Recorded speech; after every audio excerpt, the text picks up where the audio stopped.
What's up, guys? I've got an absolute banger of a video for you today, and it is all authentically mine. I've been writing this over the last couple of days, really taking some time to sit down in the evenings when I believe I'm the most creative, and I believe this is going to debunk your theory on why you have shame about quitting alcohol. So just give me 2 seconds and we'll get to it.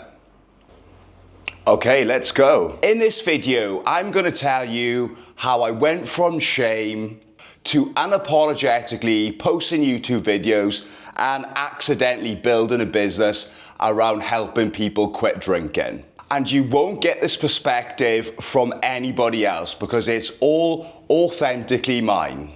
For those of you who don't know me, my name's Ben. I'm the founder of soberwellness.com. I'm over 4.5 years sober, and I teach entrepreneurs and business executives how to get control of drinking alcohol.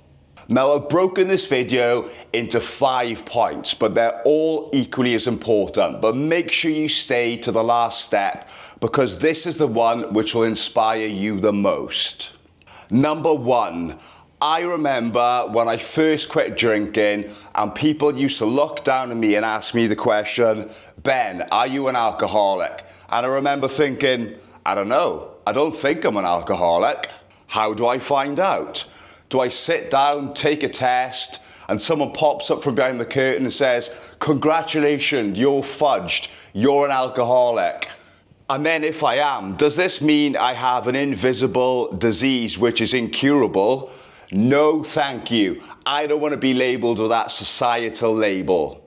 And by the way, if you do go to the 12 Steps program, you actually self-diagnose yourself as an alcoholic. Nobody can do it for you.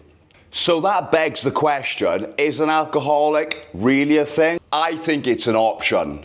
Number 2, you're going to love this one. You think that nobody else is struggling and you're just the weird one.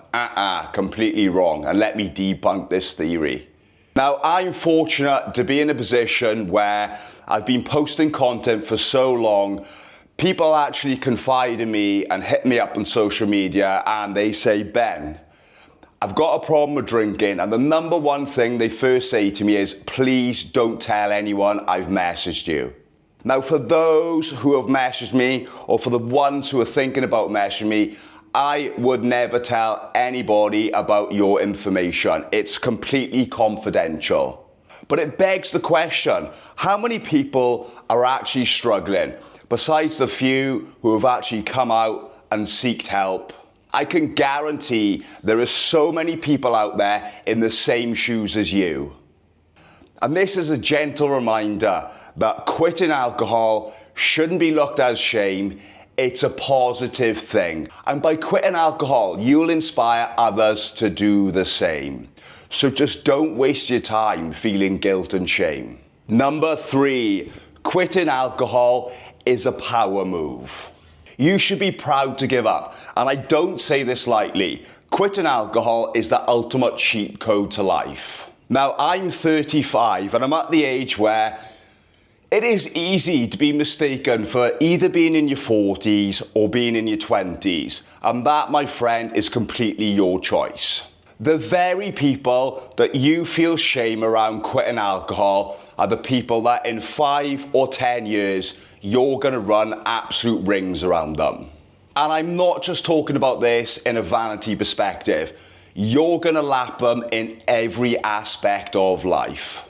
When we take a look at the most accomplished people in life, they didn't spend weeks, months, every year going out drinking and dying in bed the next day with a hangover. And I know what you're going to say. You're going to say, look at Conor McGregor. Yeah, but Conor McGregor is doing that now. He didn't do that back then.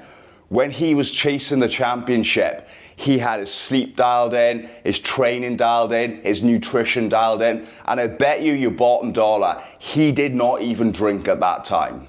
Focus on what people did to get to the destination, not what they're doing at the destination. Number 4, if you quit drinking, you'll have no friends. Now, I used to worry about this. It was probably my main concern. oh no, Ben, what if you quit drinking and you have no friends and you become a loner and then people just think you're weird? Yeah, imagine that. I don't know, maybe I am a bit weird. I suppose, if I wasn't a little bit weird, I wouldn't be posting YouTube videos. So, A good question to ask yourself, all jokes aside, have you set the barrier to your friendship too low? And if you're worried about losing friends, that means the only thing worthwhile you spend doing together is drinking, and that's not a good sign. So if you lose those friends, it's probably going to turn out to be a good thing anyway. Now, surely enough, when I stopped drinking, I did lose a few friends. It wasn't that they just said, hey, Ben, F off, you're sober now, we don't like you, you're strange, you're a loner. I just got less invites over time. But do you know what else happened? I started to find purpose and meaning in my life, and I actually got clarity on what I wanted for my future. And I just realized the people who stopped calling and inviting me, they were not meant to be in my life for the better anyway. And then this opened up space to attract better friends and better opportunities into my life. Hey guys, if you're enjoying this video, I've left a link in the description where you can book a one-on-one consultation call with me for 50 minutes free of charge. And if you're enjoying this video, please subscribe, like, and comment. It helps me with the algorithm and it helps me put out better content for you. Number 5. This is the one that you've been sticking around for. The one that's going to inspire you the most. Well, it certainly did for me anyway. Coming from someone who has always valued freedom above everything else. Being stuck in the destructive cycle of a 9 to 5 and then drinking Monday to Sunday, I thought I was destined and doomed for a disappointing, mediocre life of grind and survive. But quitting alcohol threw me an unsuspected lifeline to thrive. Sounded like a poet then. Now, the only agenda I had when quitting alcohol was to alleviate some stress and try and gain some much needed balance in my life.